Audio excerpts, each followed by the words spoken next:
کل میں نے جس طرح آپ لوگوں کو کہا تھا نا کہ مرنے کے بعد انسان کو سب سے زیادہ جس چیز کا خوف رہتا ہے وہ ہے پبلک سپیکنگ کا، لوگوں کے سامنے بات کرنے کا.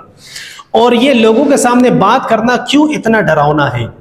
کیونکہ ہم نے اپنے ذہن میں کچھ چیزیں آلریڈی فٹ کی ہوتی ہے کہ اگر میں یہ بات کہوں گا تو سامنے والا بندہ مجھ پہ ہنسے گا، اگر یہ بات میں کہوں گا تو ایسا نہ ہو کہ مجھ سے غلطی ہو جائے.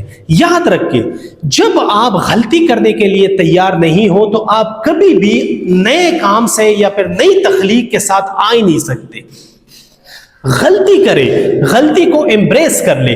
ہم ویٹ کر رہے ہیں کہ میں پرفیکٹ بنوں گا تو اس کے بعد یہ کام میں کروں گا، جو کہ بالکل پاسبل نہیں ہے. پرفیکشن تب آتی ہے، بلکہ پرفیکشن آتی نہیں ہے. ہم نیئر ٹو پرفیکشن جا سکتے ہیں، پرفیکشن صرف اللہ کی ذات ہے. ہم نیئر ٹو پرفیکشن جا سکتے ہیں، یا پھر ہم اپنے ڈر کو قابو کر سکتے ہیں، یا پھر ہم اپنے اس شرم کو ختم کر سکتے ہیں. وہ کس طرح ختم کر سکتے ہیں؟